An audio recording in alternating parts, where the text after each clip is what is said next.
down the hammer and pick up the pencil. You're about to listen to the Savvy Radio Show. Learn from real-life real estate investors, experience revealed with the Savvy Landlord as your host. Okay, so now this is all raw, but I'm gonna try to walk you through this, and this is how we're gonna handle tenants. And so hopefully this encourages you and helps. Okay. The first thing is that we're not going to contact them. We're gonna until after 5th. We're just going to look at our portfolio and see exactly where we're at in the scheme of things, like who's paid, who's not going to pay, who's maliciously doing this. Then we're going to contact them. Then we're going to have a home letter that's written explaining what their options. This is what you can do.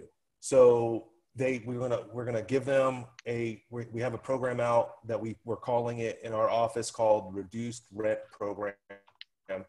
Basically, what we're going to do is that we're going to take each unit, and so for example, we're going to use this calculator of the ITI. So let's say it's $1,000 a month rent, and the mortgage, the insurance, and all that $700.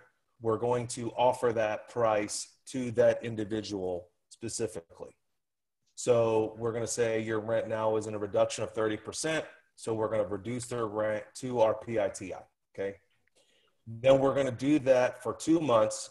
And then we're going to hopefully, why do we say 2 months? Because it's taking 6 to 8 weeks for them to get money from unemployment. And so going to them we hope and pray that they filled out their unemployment before so far. If they don't, we're going to walk them through the unemployment process. We're also going to go through some benevolent stuff, some resources. I just put that website on the chat bar there, and then we're going to walk them through those processes. And any questions on that so far? Then, and it's a difficulty. Then we're gonna try to kind of be in their business, but not in their business. But we're gonna ask them, did you lose your job? What's your plan? What's your circumstances? How can we help? We're gonna go.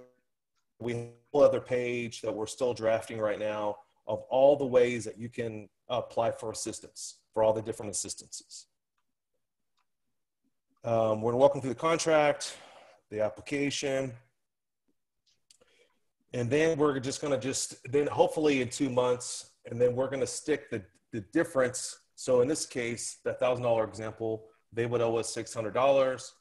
We would am that out over a 12-month period. So their rent would be in 3 months, let's just say $600,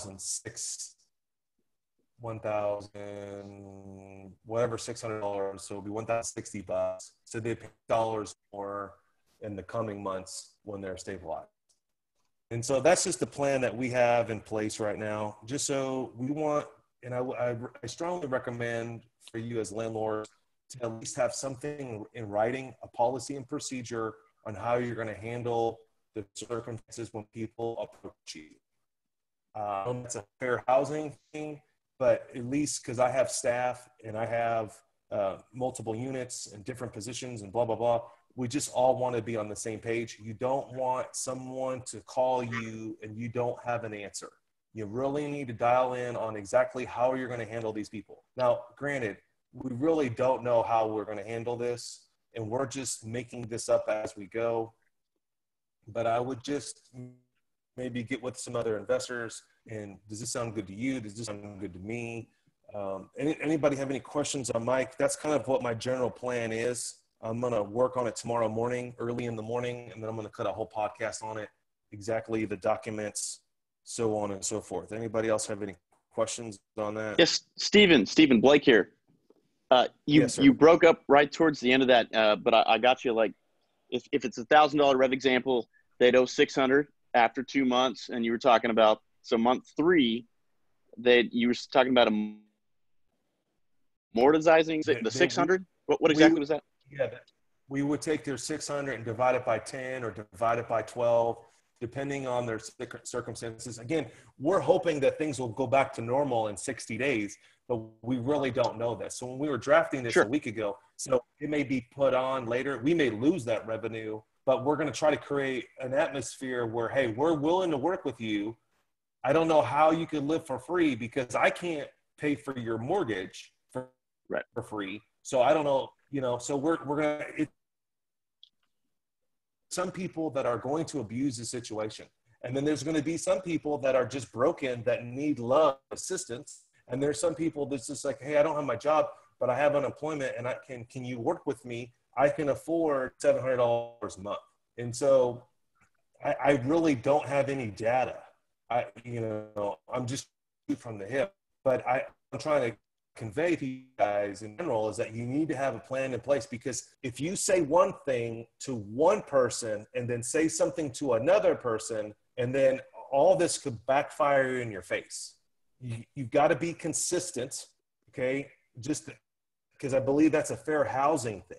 And so you've got to treat this like a fair housing situation if you're going to treat everyone. But our rental program is available for everyone, okay? But we're not advertising that it's for everyone. Does that make sense? If they need that assistance, then we're going to offer it. We're not going to treat anyone any differently. So, but the ultimate goal here is do not on the first or the third act like you don't know what's going on. You need to start walking these people through through your policies and procedures. I just don't want you to commit to something that you can't handle, or, people are getting over on you. They shouldn't be getting over, or they need assistance that you're not assisting them. And so, and then, I hope soon we'll have some answers that we will get, deferments from banks on mortgages, and there'll be some rent. I'm assuming just understanding how the government works in general and taxes. I'm assuming that in the years to come, and Rose would maybe have a better point than I would, but we're going to get some sort of a tax credit or some sort of, discount or something, or I don't know for sure. But I'm assuming the government's going to give us some reprieve, because if we're going to give them reprieve, people in general, I would just assume that, but I don't know anything. Honestly, I don't know a dang Yeah, I think all the reprieve is going to be on your 2020 tax return. So things like, cutting your self-employment tax in half, like only 50% of that is going to have to be due in 2020. You can pay the other 50% in 2021. So that's a big help for those that have self-employment tax, small business owners. The other thing I was going to say is that we don't know what all documentation is going to be required of the IRS as far as expenses related to the virus. So I would say documentation is really important. Like even notices like from your kid's school that it's closed. Or you as an employee, like if you have a W-2 job and you're having to work from home, you are probably still incurring additional costs for working from home. And there's credits that even your employer may not be aware of that, they can pay you, and it can be in addition to your salary, but it could be a tax deduction for them, but then tax-free for you. So just document everything. If you're an S Corp owner and you're having to work more at home, you may be having increased fees. There may be more utilities, internet. I don't know. Maybe you're having to have your groceries shipped to your house, so there's more costs there. So that's all I have to say. I guess just document. Well, Rose, I would start writing that down. That was very powerful. Yeah. I didn't even think that way. So especially for you, Long. You got costs that are going up. My AC bill is blazing in my attic. I'm in my attic right now. Mm-hmm. So there's an internal revenue code. It's called IRC 139. It's not been used since 9/11, meaning that because we haven't had an issue come up, a disaster. So, and that's the code that I think could be very beneficial to employers and S Corp owners. Like me, I have a couple S Corps, so I'm an employee of my S Corp, meaning that I pay myself a salary, I pay myself Social Security, Medicare taxes, but now I have myself and my team all working remote, so I have increased costs. And, you know, my daughter is now at home, so I may be having more childcare costs, like having to bring someone in my home to take care of her. So those are all things that are now normally wouldn't be deductible, but I'm going to make them deductible using that code. So. Okay, awesome. Rose, question for you. What about losses? $1,000 example. I reduce a rent to $300. I lose, they move out 3 months. Will I be able to write that off on my taxes as a loss or as an expense? Will I have, I mean, how could I recoup my costs if that's even possible? Well, in that example, it wouldn't be, because you have not recorded that as income. And I think like we've had this discussion kind of before, but like you're a cash-based taxpayer, so that means that you record income when you collect it and expenses when you pay it. So we're not writing off like a loss of rents because it was never income in the first place. You never recorded. I know you don't like it. Now, like I said, I mean, there's a lot of any tax credits and things like that. It's definitely going to be on the 2020 tax year. There's also going to be big changes to depreciation too. I don't know exactly how they're going to unfold, but I'll definitely keep, you know, all my clients updated. Dude, I love you're on it. So I just got on. Can I write off my Peloton membership? Anyway. No. Hey, I would have never jumped on the treadmill. I would have never jumped on the bicycle. But I didn't know in the COVID virus. Well, anyway, yeah. I'm glad you do my taxes. So any of the questions, let's really appreciate your guys' time. Hopefully it was beneficial, Larry, to you. I'll figure out we can work this out somehow. I would love to help you whatever I can. Anybody's comments? Don't forget links for the Oklahoma guy in there. There's Oklahoma City policy link in there of what has suspended. That letter's in there. There's also that website I put in there to push on to your tenants to help them. And I hope that you guys have a prosperous first of the month. And I hope that, and I pray that everyone will get the tenants will do what they're called to do. They have a contract that they should be paying their rent. I'm sorry, and I have grace for you. I'm curious to see how the banks are going to respond to me when I say, hey, I don't have it because I'm sick. I lost my job. I don't know. It's gonna be an interesting dilemma. Anyone have last thoughts? Michael, last thoughts? No.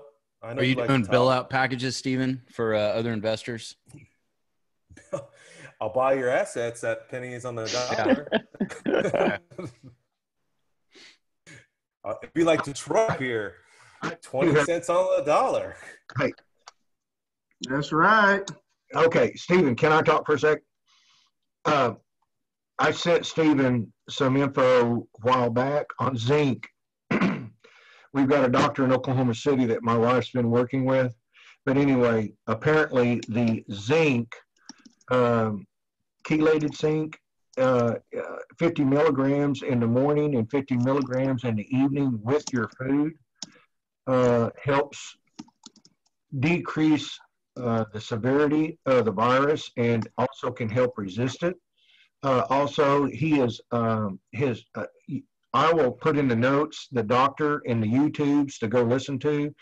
Dr. Noah Williams used to work for the CDC for 8 years, and he's got a diet protocol and stuff like that.